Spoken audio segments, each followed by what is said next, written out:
नमस्कार साथियों, स्वागत है आप लोगों का आपके अपने यूट्यूब चैनल टीचिंग एग्जाम्स 95 में। आशा करते हैं आप लोग स्वस्थ होंगे, मस्त होंगे और अपनी पढ़ाई को अच्छे से कंटिन्यू कर रहे होंगे। साथियों, आज की इस वीडियो में हम लोग बीपीएससी से संबंधित जो प्रैक्टिस सेट नंबर 10 है उसको सॉल्व करने वाले हैं। बीपीएससी टीआरई 4.0 की जो बच्चे तैयारी कर रहे हैं, जो भी साथी तैयारी कर रहे हैं, उनके लिए ये वीडियो वेरी हेल्पफुल होने वाली है। तो चैनल से जुड़ जाइए। अगर आपने अभी तक चैनल को सब्सक्राइब नहीं किया है तो चैनल को सब्सक्राइब करके आप हमें सपोर्ट कर सकते हैं, हमारी मेहनत को सपोर्ट कर सकते हैं। और वीडियो पसंद आए तो वीडियो को लाइक और शेयर भी करें। तो साथियों, अभी तक हम लोग मॉक टेस्ट जो है 9 9 मॉक टेस्ट को कवर कर चुके हैं। आज जो है हमारा मॉक टेस्ट नंबर 10 होने वाला है, जिसमें 90 क्वेश्चंस जो हैं हम लोग डिस्कस करेंगे, जो जीएस के होने वाले हैं। तो साथियों, वैसे तो ये क्लास जो प्रैक्टिस सेट है बेसिकली टीआरई 4.0 वालों के लिए है, यानी कि बीपीएससी के लिए डिज़ाइन किया गया है। लेकिन जो जीएस के क्वेश्चंस हैं सभी एग्ज़ाम्स में पूछे जाते हैं। तो कोई भी व्यक्ति जो किसी अन्य एग्ज़ाम की भी तैयारी कर रहा है जिसमें जीएस पूछी जाती है, उसके लिए भी ये क्लास इम्पोर्टेंट होने वाली है। तो वीडियो को देखिए। वीडियो को पूरा देखने के बाद में आप अपना सजेशन या कोई भी किसी भी तरह की क्वेरी या कोई भी सलाह है हमें कमेंट बॉक्स में लिख कर बता सकते हैं। तो चलिए स्टार्ट करते हैं बिना किसी देरी के। साथियों, जो जीएस के 90 क्वेश्चन हैं उनको तो आज इस क्लास में डिस्कस किया जाएगा, लेकिन हिंदी और इंग्लिश के जो क्वेश्चंस हैं 30 जो क्वालिफाइंग नंबर का होता है हिंदी और इंग्लिश का, इन सब की एक अलग से हमारी क्लास चलाई जा रही है, उसकी प्लेलिस्ट अलग से बनी है। तो उनको भी देखिए, क्योंकि 30 क्वेश्चंस होते हैं क्वालिफाइंग के लिए, जिसमें 15 क्वेश्चंस 15 से 20 क्वेश्चन हिंदी के आते हैं और 10 से 15 क्वेश्चन जो हैं आपको इंग्लिश को देखने को मिलते हैं। तो ये भी इम्पोर्टेंट होता है, तो इसको भी देखिएगा। तो आज जीएस के क्वेश्चंस को डिस्कस करेंगे। तो चलिए स्टार्ट करते हैं बिना किसी देरी के। पहला क्वेश्चन है साथियों, किराता अर्जुनियम पुस्तक किसने लिखी है? ऑप्शन है भट्टी ने, शूद्रक ने। अगला ऑप्शन देखते हैं, कालिदास। उपयुक्त में से एक से अधिक या कोई नहीं। साथियों, इसका जो राइट आंसर है उपयुक्त में से कोई नहीं होगा। जो इसके राइटर हैं कौन है? भारवी। भारवी किसने लिखी है? भारवी ने लिखी है। ठीक है, अगला क्वेश्चन देखते हैं, मंदिर वास्तुकला की द्रविड़ शैली का प्रतिनिधित्व यानी कि पहचान क्या है? विमान, शिखर, मंडप, एक से अधिक या कोई नहीं। तो इसका राइट आंसर साथियों विमान है। मंदिर वास्तुकला की द्रविड़ शैली का जो पहचान है विमान है। ठीक है, राइट आंसर हमारा ऑप्शन ए है। अगला क्वेश्चन है, महाबलीपुरम में स्थित एक काश्मीर शैल मंदिर का प्रसिद्ध नाम क्या है? रथ मंदिर, प्रसाद मंदिर, मटका मंदिर, एक से अधिक या कोई नहीं। साथियों, इसका जो फेमस नाम है, प्रसिद्ध नाम क्या है? रथ मंदिर है। ठीक है, किसका? महाबलीपुरम में जो स्थित एक काश्मीर शैल मंदिर है उसका। अगला क्वेश्चन देखते हैं, दिलवाड़ा का चालुक्य मंदिर यानी कि जैन मंदिर कहाँ स्थित है? मध्य प्रदेश में, उत्तर प्रदेश में, राजस्थान में, एक से अधिक या कोई नहीं। तो साथियों, ये कहाँ पे स्थित है? राजस्थान में। राजस्थान में आबू पर्वत पर स्थित है। ये कहाँ पे? आबू पर्वत की आबू पर्वत पे। ठीक है, जैन मंदिर कहाँ पे है? चालुक्य मंदिर आबू पर्वत पे स्थित है। कहाँ पे? राजस्थान में। ये भी डिटेल पता होनी चाहिए। अगला क्वेश्चन देखते हैं, निम्नलिखित में से मगध के वंशों का क्रमानुसार व्यवस्थित करें। तो क्रम बताना है, कौन सा जो मगध के वंश थे पहले आए, कौन किसके बाद आया। साथियों, सबसे पहले बात करें हर्यक वंश की। हर्यक वंश का जो शासनकाल है 544 ईसा पूर्व से 412 ईसा पूर्व। ठीक है, और शिशुनाग की अगर बात करें तो 412 ईसा पूर्व से 312 ईसा पूर्व। ठीक है, नंद वंश की अगर बात करें तो 344 ईसा पूर्व से 322 ईसा पूर्व। ठीक है, मौर्य वंश की अगर बात करें तो 323 ईसा पूर्व। तो सबसे पहले कौन सा आया?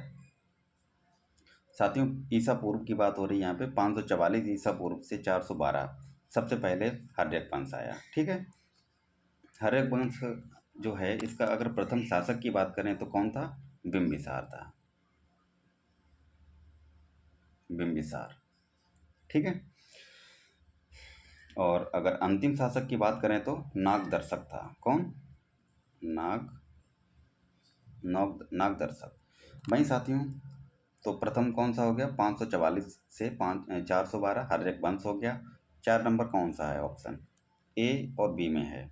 अगला देखते हैं, 412 के बाद में 312 ईसा पूर्व, ईसा पूर्व है, इसको याद रखना है। ठीक है। तो 412 से 312 से सुनाग हो जाएगा, यानी कि 4 के बाद 3 आएगा। 4 के बाद 3 नहीं, 4 के बाद ये दूसरा है, तो दूसरा आएगा। तो दूसरा इसमें भी है और दूसरा इसमें भी है। अगर अगला बात करें तो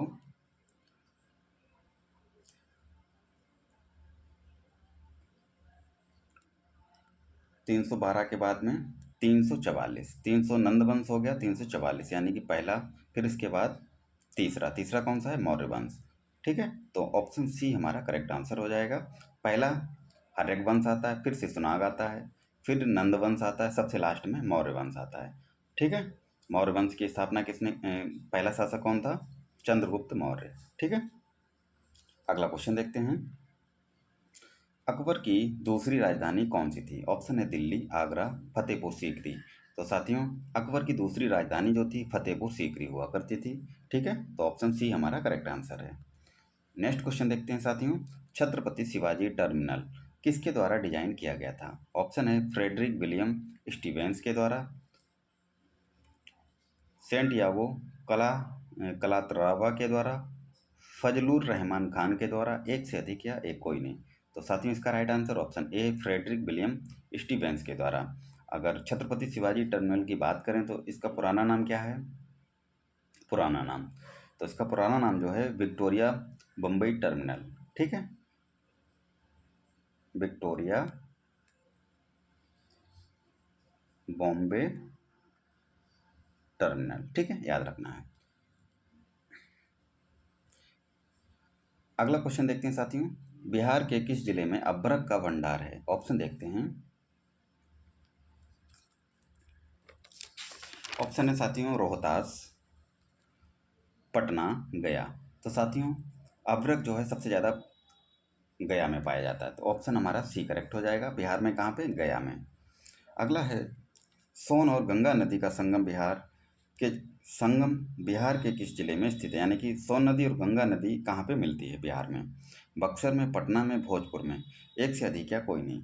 तो साथियों, सोन नदी और गंगा नदी जो है पटना में मिलती है जाके। ठीक है। तो इन दोनों का संगम स्थल कहाँ पे? पटना में। राइट आंसर ऑप्शन बी हो जाएगा। अगला क्वेश्चन है साथियों, निम्नलिखित में से कौन बौद्ध शिक्षा और कला का महान केंद्र था? ओदंतपुरी, विक्रमशिला, सोमरूप, एक से अधिक या कोई नहीं। साथियों, बौद्ध शिक्षा की अगर बात करें तो ओदंतपुरी और विक्रमशिला, सोमरूप, ये तीनों ही महान केंद्र थे। तो राइट आंसर क्या हो जाएगा? ऑप्शन डी, एक से अधिक। ठीक है। अगला क्वेश्चन है, वायोनी हिल विहार किस जिले में स्थित है? गया में, रोहतास में, नालंदा में, एक से अधिक या कोई नहीं। तो साथियों, इसका जो करेक्ट आंसर क्या हो जाएगा? गया में। ठीक है। अगला क्वेश्चन है, ब्रिटिश शासन के दौरान बंगाल के किसानों को किसकी खेती के लिए मजबूर किया जाता था? जूट की, चाय की, गन्ना की, एक से अधिक या कोई नहीं। तो साथियों, जो बंगाल के किसान थे इनको जूट की खेती के लिए मजबूर किया जाता था। कब? ब्रिटिश शासन के दौरान पे। ऑप्शन ए इसका करेक्ट आंसर। नेक्स्ट क्वेश्चन देखते हैं, बार्डुंग सम्मेलन इतिहास में मील का पत्थर साबित हुआ। गठबंधन आंदोलन, इंडोनेशिया चीन संबंध, यूएसए वियतनाम युद्ध के लिए, उपरोक्त में से एक से अधिक या कोई नहीं। तो बार्डुंग सम्मेलन जो है इतिहास में मील का पत्थर साबित हुआ किसके लिए? इंडोनेशिया चीन संबंध के लिए। ठीक है। तो इसका राइट आंसर ऑप्शन बी हो जाएगा। अगला क्वेश्चन देखते हैं, निम्नलिखित में से कौन महान संगीतकार जो राज्य का शासक भी था, यानी कि संगीतकार भी था और शासक भी था? त्यागराज, श्याम शास्त्री, मुथु स्वामी दीक्षित, उपरोक्त में से एक से अधिक या कोई नहीं। तो साथियों, इसका राइट आंसर इनमें से कोई नहीं है। तो था कौन? तिरुनल राणा वर्मा, इस नाम को याद कर लीजिए। ठीक है, कहाँ का शासक था ये? त्रावणकोर का। कहाँ का? त्रावणकोर का शासक था। ठीक है, तिरुनल राणा वर्मा। ठीक है, अगला क्वेश्चन देखते हैं साथियों।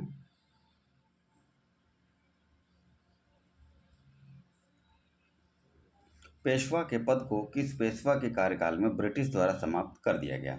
रघुनाथ राव के द्वारा समय पे, या फिर नारायण राव के, माधव राव द्वितीय के समय में? तो किसके शासनकाल में पेशवा का जो पद है समाप्त किया गया? इनमें से कोई नहीं।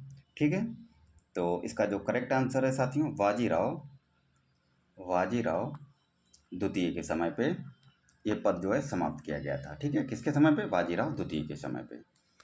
अगला क्वेश्चन है, किस चार्टर अधिनियम के द्वारा ईस्ट इंडिया कंपनी के चीन के साथ व्यापारिक एकाधिकार को समाप्त कर दिया गया?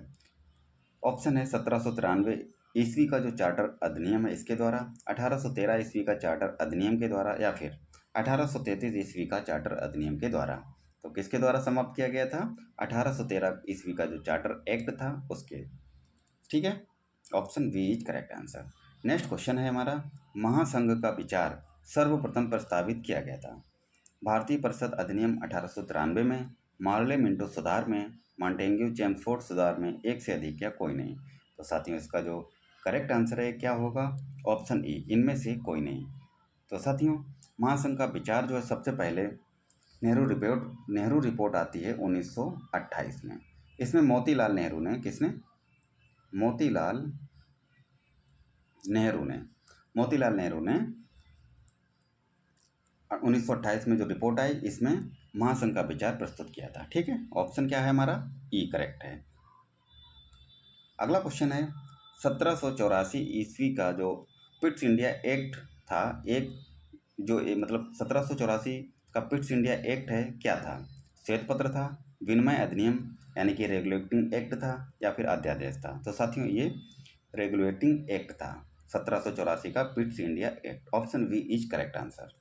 नेक्स्ट क्वेश्चन है, दिल्ली में केंद्रीय सचिवालय के उत्तरी और दक्षिणी क्लॉक का वास्तुकार कौन था? वेरी वेरी इंपॉर्टेंट क्वेश्चन, कई परीक्षा में ये क्वेश्चन पूछा गया है।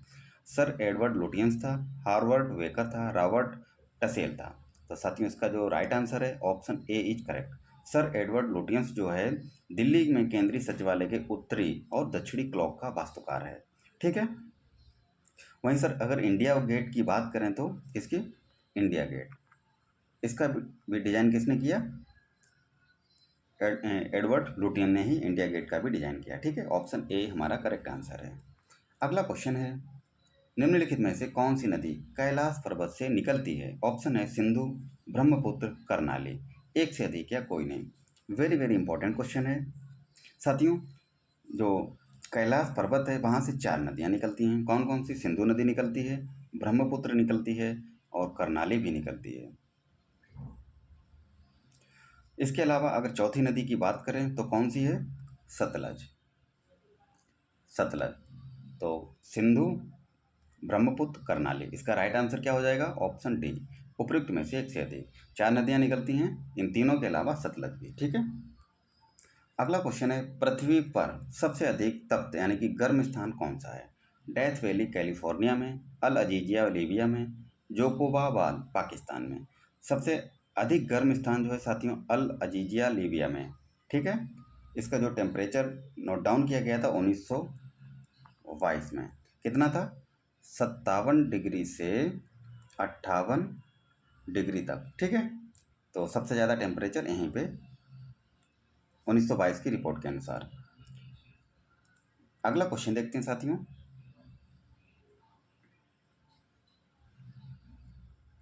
निम्नलिखित देशों में से किस देश में कोई भी खनिज निक्षेप नहीं है? नहीं पूछा गया है। स्विट्जरलैंड में, ऑस्ट्रिया में, नॉर्वे में? तो साथियों स्विट्जरलैंड में कोई भी जो खनिज निक्षेप नहीं है। ठीक है, ऑप्शन ए हमारा करेक्ट आंसर है। अगला क्वेश्चन देखते हैं, किस प्रकार के वन मुख्यतः शैवालों तथा काई से बने होते हैं? टैगा टैगा टाइप के जो वन होते हैं वो टुड्रा वन, समशीतोष्ण वन, एक से अधिक या कोई नहीं? तो इसका जो राइट आंसर साथियों टुड्रा वन है। ठीक है, टुड्रा वन जो है 3 टाइप के होते हैं। कौन कौन से? आर्कटिक टुड्रा वन, ठीक है, आर्कटिक आर्कटिक टाइप के, और दूसरी अल्पाइन अल्पाइन, और तीसरी की बात करें तो अंटार्कटिका अंटार्कटिका टाइप का, ठीक है।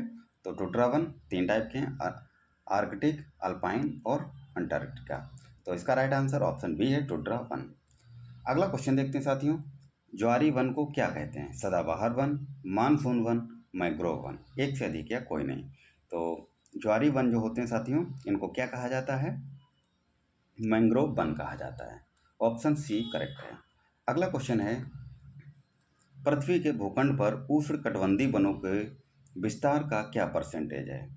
7%, 12%, 17%। तो इसका राइट आंसर ऑप्शन ए हमारा करेक्ट है, 7%, ठीक है। और जो उष्णकटिबंधीय वन होते हैं, यहाँ पे वर्षा कितने तक होती है? 200 सेंटीमीटर तक, ठीक है, 200 सेंटीमीटर से अधिक वर्षा होती है लगभग औसत के। अगला क्वेश्चन देखते हैं साथियों, बिहार के किस कृषि जलवायु क्षेत्र में सबसे अधिक जिले हैं? ऑप्शन है उत्तर पूर्व में, उत्तर पश्चिम में, दक्षिण पूर्व में, उपयुक्त में से एक से अधिक या कोई नहीं। तो राइट आंसर साथियों उत्तर पश्चिम हो जाएगा। उत्तर पश्चिम में कृषि जलवायु में सबसे अधिक जिले हैं। कितने जिले हैं? निम्न में से किसको भारत का श्रृंग यानी कि राजधानी कहा जाता है?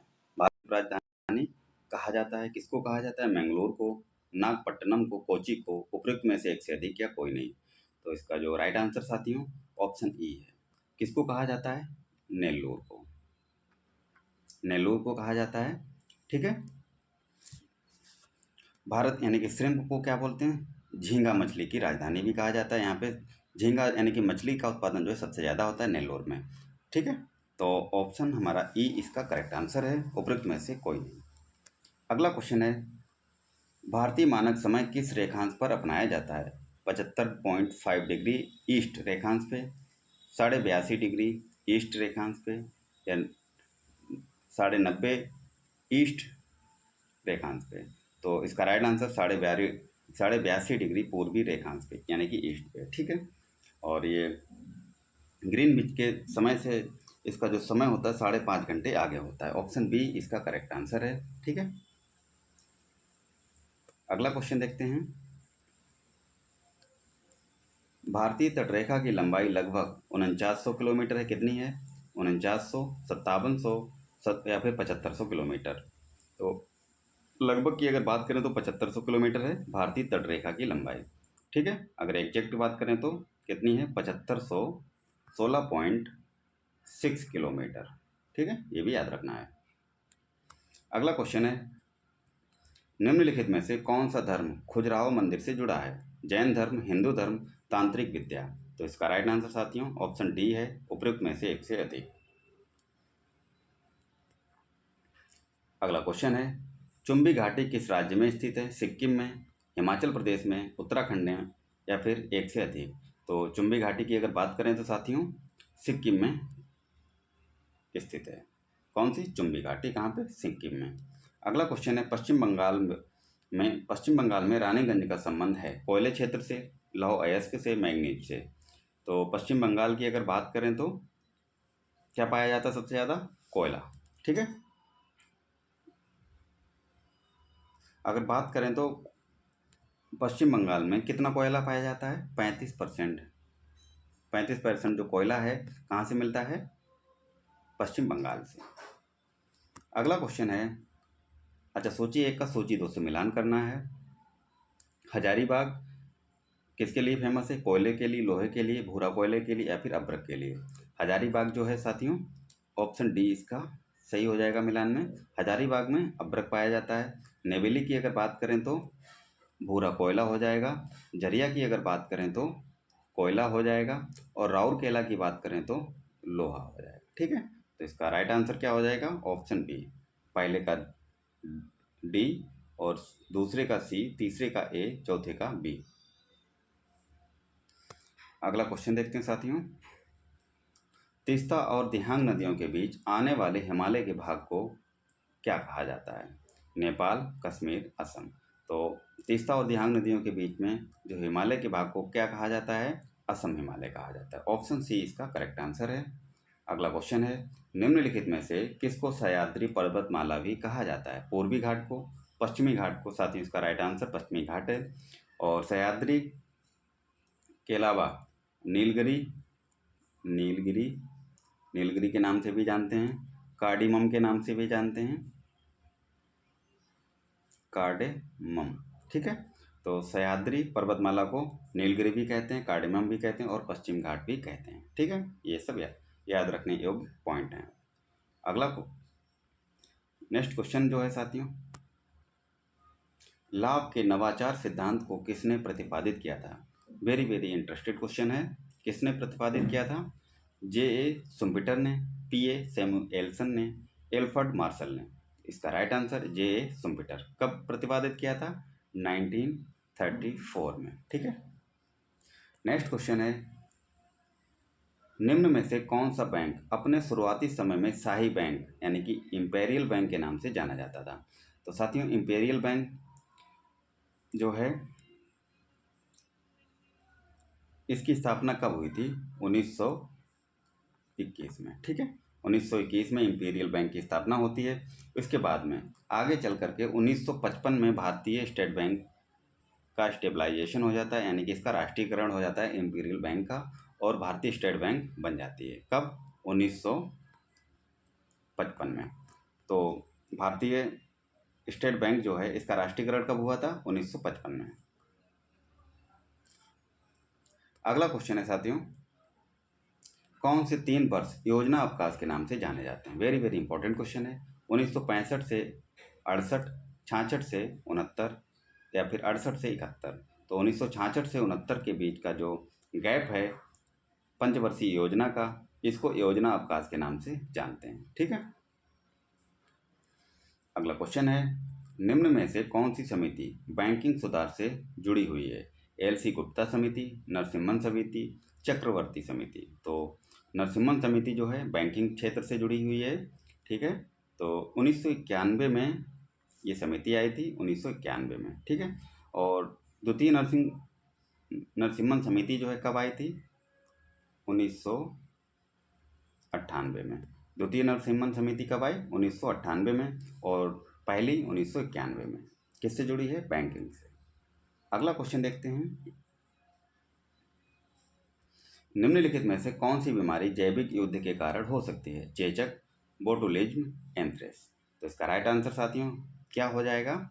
ये भी अच्छा क्वेश्चन है, ऑप्शन डी, उपयुक्त में से एक से अधिक। अगला क्वेश्चन है, भारतीय संविधान के अनुच्छेद 27 के तहत किस विशिष्ट धर्म की अभिवृद्धि के लिए कोई कर अदा करने के लिए बाध्य नहीं किया जाएगा? संदर्भित है। किससे संदर्भित है ये? संघ सरकार से, राज्य सरकार से, राज्य के नीति निर्देशक तत्व से, एक से अधिक या कोई नहीं। तो इसका राइट आंसर साथियों ऑप्शन ई हो जाएगा, उपयुक्त में से कोई नहीं। ठीक है,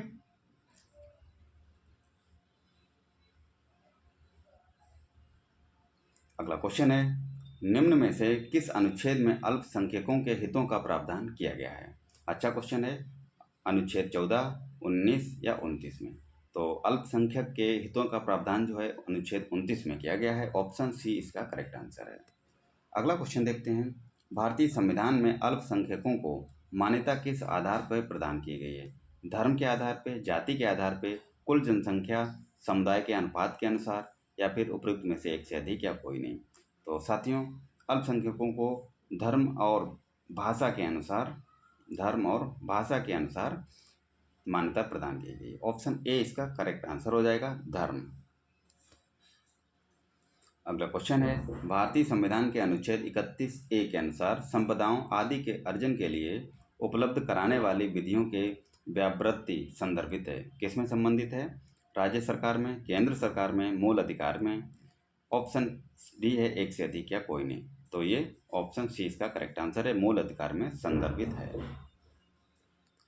अगला क्वेश्चन देखते हैं साथियों, उच्च न्यायालय के न्यायाधीश जो है किस आयु तक अपने पद पर बने रहते हैं? 65 वर्ष, 62 वर्ष, 70 वर्ष। तो उच्च न्यायालय के न्यायाधीश जो हैं इनकी आयु जो है कितनी सीमा है, 62 वर्ष तक। अगला क्वेश्चन है, भारतीय संविधान के किस अनुच्छेद में मुख्यमंत्री के कर्तव्यों को परिभाषित किया गया है? अनुच्छेद 166 में, 163 में या फिर 167 में? तो इनको जो परिभाषित किया गया है किसके, मुख्यमंत्री के कर्तव्यों को किस में किया गया है, अनुच्छेद 167 में। अगला क्वेश्चन है, भारत में राज्यों के राज्यपालों की नियुक्ति कौन करता है? भारत के प्रधानमंत्री, मंत्रिपरिषद, सर्वोच्च न्यायालय का न्यायाधीश। एक से अधिक या कोई नहीं। तो इसका राइट आंसर ऑप्शन ई हो जाएगा, उपयुक्त में से कोई नहीं। तो करता कौन है? राज्यपालों की नियुक्ति जो है कौन करता है? राष्ट्रपति। राष्ट्रपति नियुक्ति करता है, ऑप्शन ई इसका करेक्ट आंसर। अगला क्वेश्चन है, निम्नलिखित में से कौन सा निवारक निरोध अधिनियम नहीं है? ऑप्शन देखते हैं। नहीं पूछा गया है, ध्यान देने योग्य बात है। आतंकवादी एवं विध्वंसक गतिविधियां अधिनियम यानी कि टाडा। ऑप्शन बी है आतंकवाद निवारक अधिनियम यानी कि पोटा। विदेशी मुद्रा क्रियाएं और तस्करी की रोकथाम के संरक्षण अधिनियम यानी कि कोफेपोसा। तो ये सारे संबंधित हैं, ठीक है। तो इसका पूछा क्या गया है, कौन सा संबंधित नहीं है? तो इसका राइट आंसर साथियों क्या हो जाएगा, ऑप्शन ई, उपयुक्त में से कोई नहीं।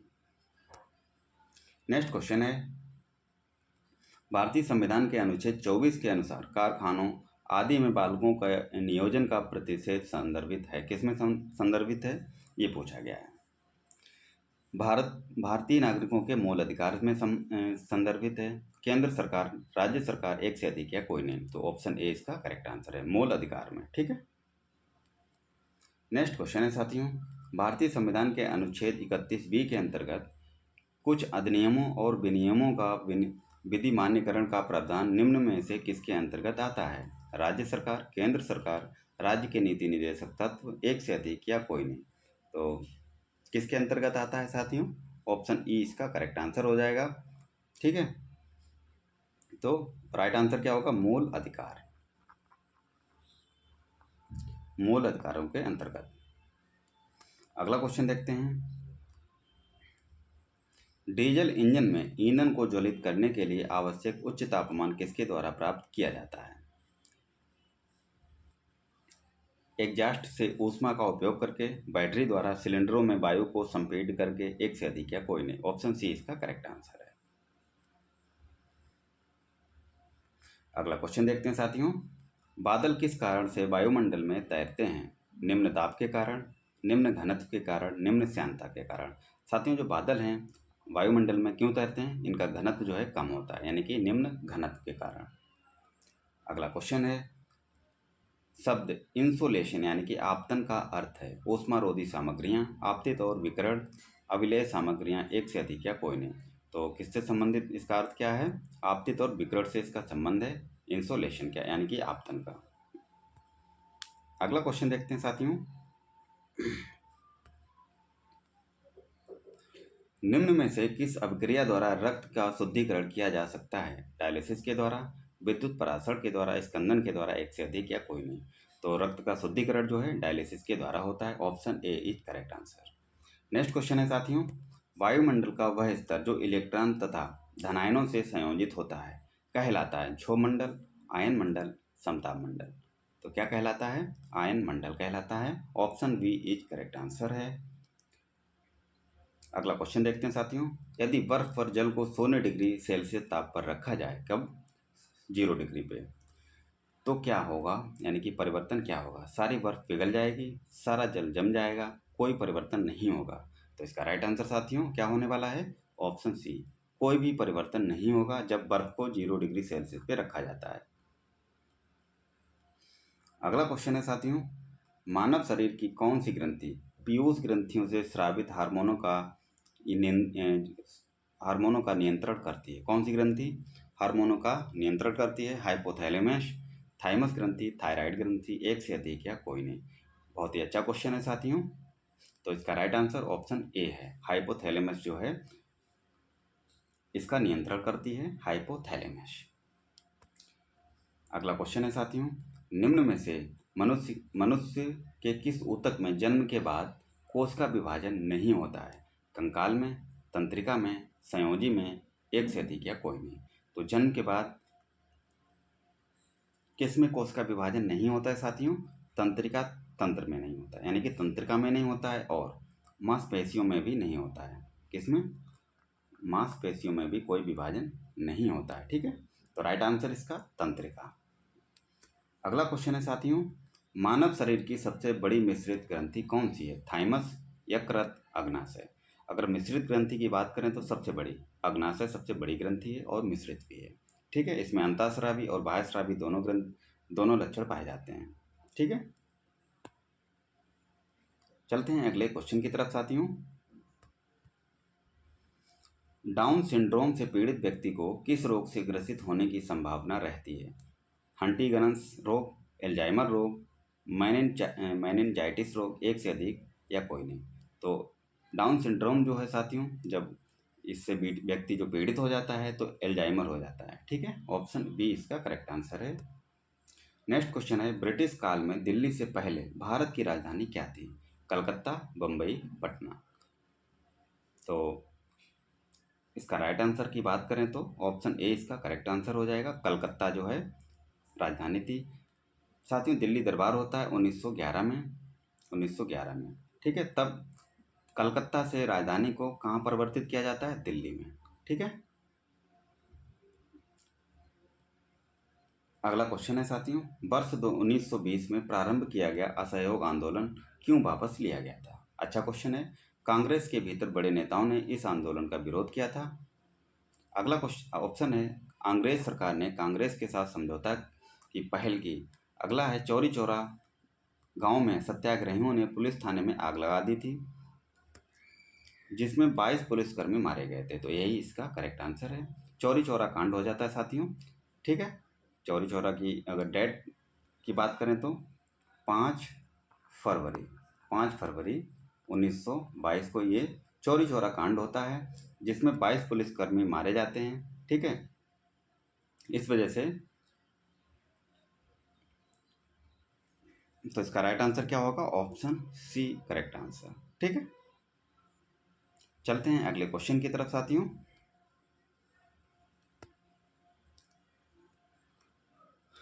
गंगा के मैदान को एक डैश के रूप में वर्णित किया गया है। पेनी प्लेन, जियो सिंक्लाइन। राइट आंसर साथियों जियो सिंक्लाइन। गंगा के मैदान को किसके रूप में वर्णित किया गया है? जियो सिंक्लाइन के रूप में। तो राइट आंसर क्या है? Option C. अगला क्वेश्चन देखते हैं।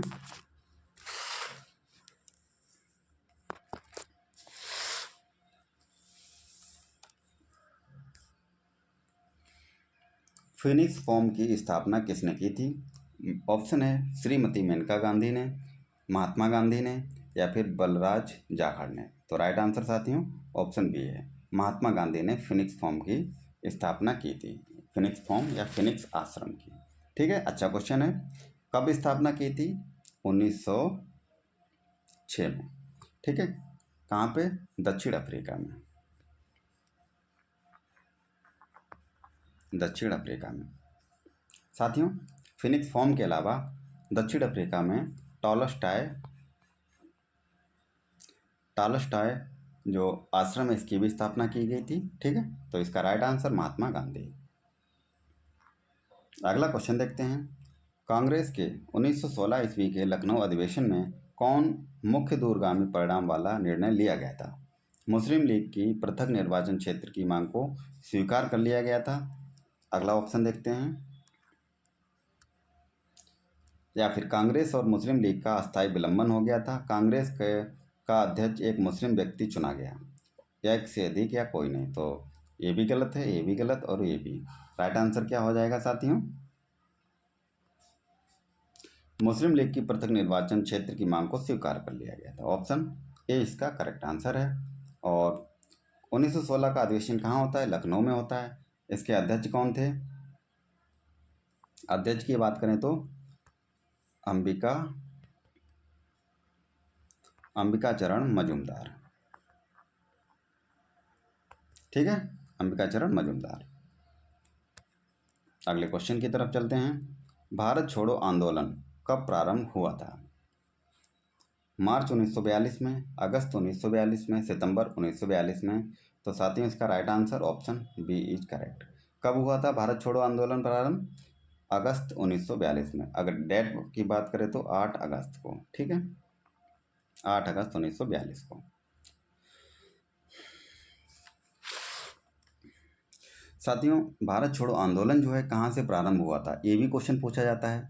तो ग्वालियर टैंक मैदान से, मुंबई के ग्वालियर टैंक मैदान से शुरू किया गया था, ठीक है। और करो या मरो का नारा भी दिया गया था इसमें गांधी जी के द्वारा। अगला क्वेश्चन है, जनरल डायर का नाम किस घटना से जुड़ा है? ब्लैक होल कलकत्ता की घटना से? नहीं। रानी दुर्गावती की लड़ाई से? नहीं। 1857 की क्रांति से? ये भी गलत है, एक से अधिक या कोई नहीं। तो राइट आंसर इसका ऑप्शन ई हो जाएगा, उपयुक्त में से कोई नहीं। तो साथियों जनरल डायर जो है ये वही व्यक्ति है जो 13 अप्रैल 1919 को जलियांवाला बाग हत्याकांड करवाता है, ठीक है। तो इसका संबंध किससे है? जलियांवाला बाग हत्याकांड से। तो इसका राइट आंसर ऑप्शन ई है, उपयुक्त में से कोई नहीं। अगला क्वेश्चन देखते हैं, निम्नलिखित में से कौन सी एक मीठे पानी की झील है? चिल्का झील, सांभर झील या फिर बुलर झील? अगर मीठे पानी की झील की बात करें तो कौन सी है? बुलर झील है। कहाँ पे है ये? जम्मू एंड कश्मीर में, ठीक है। अगला क्वेश्चन है साथियों, इंकलाब जिंदाबाद का नारा किसने दिया? सुभाष चंद्र बोस ने, चंद्रशेखर आज़ाद ने, लियाकत अली ने? एक से अधिक या कोई नहीं। साथियों इंकलाब जिंदाबाद का नारा जो है किसने दिया था? मोहम्मद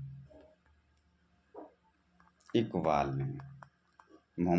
ने इंकलाब जिंदाबाद का नारा दिया था। बाद में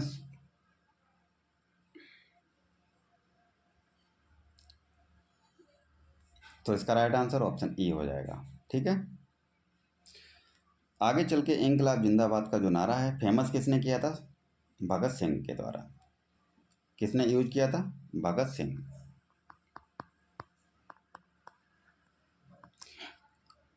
नारा दिया किसने इंकलाब जिंदाबाद का? इकबाल ने दिया था। और यूज किसने किया था? भगत सिंह ने। अगला क्वेश्चन देखते हैं साथियों, निम्नलिखित में से किस ग्रह का घनत्व सबसे कम है? पृथ्वी का, मंगल का, शुक्र का? एक से अधिक या कोई नहीं। इसका राइट आंसर साथियों ऑप्शन ई है। सबसे घनत्व जो है सबसे कम किस ग्रह का है? शनि का, ठीक है। राइट आंसर ऑप्शन ई है, शनि। अगला क्वेश्चन देखते हैं, निम्नलिखित में से कौन एक द्वितीयक प्रदूषक नहीं है? नहीं की बात कर रहा है। PNP, smog, sulphur dioxide. साथियों द्वितीय प्रदूषक की बात करें तो कौन कौन से? PAN और स्मॉग, ये द्वितीय प्रदूषक हैं। वहीं अगर सल्फर डाइऑक्साइड की बात करें तो ये द्वितीय जो प्रदूषक है नहीं है, ठीक है। तो इसका राइट आंसर ऑप्शन सी है, ये प्राइमरी प्रदूषक है। Option C is correct answer.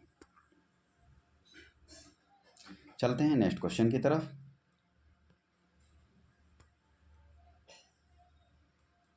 निम्नलिखित में से कौन एक सही सम्मिलित नहीं है? नहीं की बात कर रहा है। राजाजी राष्ट्रीय उद्यान हाथी के लिए फेमस है, जी बिल्कुल। पेरियार राष्ट्रीय उद्यान हंगुल के लिए फेमस है। या फिर मानस राष्ट्रीय उद्यान हाथी के लिए फेमस है, ये भी करेक्ट है। कौन सा गलत है? ऑप्शन बी, पेरियार राष्ट्रीय उद्यान। ये हंगुल के लिए फेमस नहीं है, किसके लिए? ये भी हाथी के लिए फेमस है। किसके लिए? हाथी के लिए। सूची 1 का सूची 2 से मिलान करना है साथियों, देखते हैं।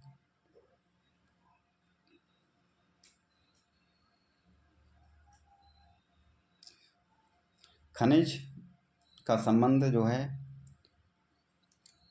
सौर ऊर्जा का संबंध और बायोगैस का, वन अपरोपण का। साथियों सौर ऊर्जा की बात करें तो इसका क्या होगा? वर्षा या फिर मेथेन तथा कार्बन डाइऑक्साइड, समाप्त होने योग्य, असमाप्त होने योग्य। सौर ऊर्जा की कैसी सौर ऊर्जा है ये? समाप्त नहीं होने वाली, यानी कि असमाप्त होने योग्य, ठीक है। तो बी का 4 हो जाएगा। और वन अपरोपण की बात करें तो इससे क्या होता है? वर्षा होती है, तो डी का पहला हो जाएगा। और बायोगैस की अगर बात करें तो मीथेन तथा कार्बन डाइऑक्साइड। ठीक है, बायोगैस से क्या निकलती है, मीथेन और कार्बन डाइऑक्साइड, इसका संबंध इससे हो जाएगा। और खनिज की बात करें तो ये कैसा है, समाप्त होने योग्य है खनिज। तो ठीक है, मिलान हो गया सारा। ए का तीसरा है तो ए का तीसरा, बी का चौथा और सी का दूसरा, डी का पहला, यानी कि ए ऑप्शन करेक्ट आंसर है इसका। अगले क्वेश्चन की तरफ चलते हैं। पर्यावरण में ग्रीन हाउस प्रभाव में वृद्धि होती है कार्बन मोनोऑक्साइड के कारण, कार्बन डाइऑक्साइड के कारण, ऑक्सीजन के कारण। तो साथियों इसका राइट आंसर ऑप्शन बी है, कार्बन डाइऑक्साइड के कारण ग्रीन हाउस प्रभाव में वृद्धि होती है। नेक्स्ट क्वेश्चन है, निम्नलिखित में से कौन प्रदूषण संकेतक पौधा है, कौन सा है, शैवाल, कवक, लाइकेन। राइट आंसर साथियों शैवाल, सॉरी लाइकेन है, लाइकेन। ठीक है, प्रदूषक संकेतक होता है कौन, लाइकेन जो है प्रदूषण का संकेतक माना जाता है। नेक्स्ट क्वेश्चन है, निम्नलिखित ऊर्जा स्रोतों में से कौन सा पर्यावरण को स्वच्छ रखने के लिए सर्वोत्तम है, पेट्रोलियम उत्पाद, वन उत्पाद, नाभिकीय विखंडन, एक से अधिक या कोई नहीं। तो इसका राइट आंसर साथियों क्या होने वाला है, ऑप्शन ई। अगर पर्यावरण को स्वच्छ रखने की बात करें तो कौन सी ऊर्जा सर्वोत्तम होती है, सौर ऊर्जा। सौर ऊर्जा जो है सर्वोत्तम मानी जाती है, ऑप्शन इसका ई करेक्ट है। अगला क्वेश्चन देखते हैं। सूची 1 का सूची 2 से मिलान करना है साथियों। राष्ट्रीय पार्क और राज्य, इसका संबंध बताना है आपको।